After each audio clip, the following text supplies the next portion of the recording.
స్తోత్రం అండి.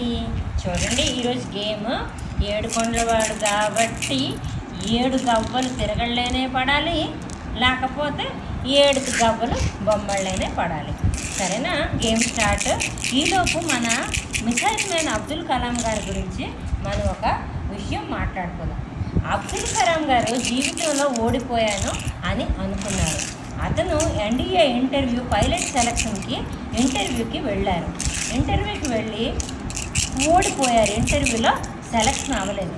రిటర్న్ వచ్చేస్తుండగా ఇలా ఆలోచిస్తున్నారు, నేను పైలట్ అయిపోతాను అనుకున్నాను, తోబుట్టువ వస్తువులు కూడా పద్దు పెట్టేసి బంగారం ఫీజు గురించి మరి ఉద్యోగం ఇంటర్వ్యూ గురించి నేను ఖర్చు పెట్టాను, మరి ఇప్పుడు ఎలా చెయ్యను ఏంటి అనుకుంటూ అలా ఏడుస్తూ కన్నీరు మున్నీరై ఏడుస్తూ నడుస్తూ గంగానది వైపు వెళ్తున్నారు. అప్పుడు గంగానది హారతి టైం అన్నమాట. స్వామి శివానంద స్వామి ఆ ఒక్క గంగా హారతి గురించి ఇంటి నుంచి బయలుదేరారు. అయితే ఆ హారతికి బయలుదేరినప్పుడు అబ్దుల్ కలాం గారికి చూశారు. ఆ కుర్రోడిని చూశారు. చూసి అతని ముఖం చూసరి ఒక నిరుత్సాహంతో ఉంది, నిరుత్సాహంతో ఉంది. ఇదేమిటి కెవ్వుతూ కేరుకొని ఆడుకోవలసిన అబ్బాయి ఇలా ఉన్నాడు, గంగానది ఒడ్డున ఒక మూల కూర్చోవడమేంటి అని స్వామీజీ అనుకుంటూ ఆ అబ్బాయి దగ్గరికి వెళ్ళి అతను చెయ్యి తట్టి, కలాం గారు చెయ్యి తట్టి ఏమి నాయనా ఏమి జరిగింది అని అడిగారు. కన్నీరు పెట్టుకొని అబ్దుల్ కలాం గారు జరిగిన విషయం వల్ల చెప్పారు. ఇప్పుడు నాకు ఇంటర్వ్యూకి అయిపోయిన సంగతి వదిలేయండి, ఇంటికి వెళ్ళడానికి కూడా నా దగ్గర డబ్బులు లేవు.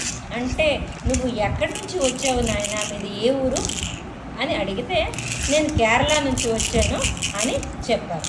సర్లే దానికి ఏముంది, నేను నీకు రిటర్న్కి వెళ్ళవలసిన ఖర్చుకి డబ్బులు నేను ఇస్తాను అని చెప్పాను. డబ్బులు నేను ఇస్తాను అని చెప్తే అబ్దుల్ కలాం గారు సరే అని ఆశ్రమంలో రాత్రి పడుకొని తన తాలూకా పాదాభివందనం తెల్లవారు చేసి సెలవు తీసుకోవడానికి వెళ్ళి తను కాలు పట్టుకున్నప్పుడు ఒకటి అడిగారు, మీరు దేవుడు కదా, సర్వజ్ఞులు కదా, మీకు అన్నీ జ్ఞానం ఉంటుంది కదా, నేను ఏంటి అంతటి అరుదున్నా అంతటి శాతగానే ఉన్నా నాకెందుకు నేను పైలట్ ఉద్యోగంకి సెలక్షన్ అవ్వలేదు అని అడిగారు.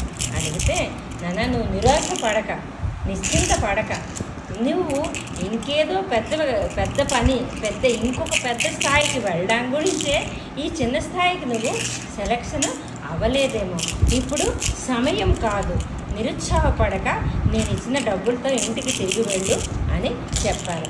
అయితే ఆత్మహత్య చేసుకోవడానికి వెళ్ళి కన్నీరు పెట్టుకోవాల్సిన మనిషే ఎంతోమంది ఆత్మహత్యలు చేసుకోవలసిన మనుషులకి ఈరోజు మార్గదర్శి అయ్యేవి ఆ ఒక్క మెసేజ్లు. ఎంతమంది అతను ఎంత కన్నీరు పెట్టుకున్నారో, తన దగ్గర డబ్బులు లేవని అదే డబ్బులు ఇచ్చి ఎంతమంది కన్నీళ్ళు తుడిచారో. ఎప్పుడు కూడా మనం జీవితంలో ఓడిపోయామని నిరాశ చెందకూడదండి. ఇప్పుడు నాకు 7 పడలేదు, శాస్త్రా లేదు, చామా లేదు, గెలుపు గురించి ఎదురు చూడాలి.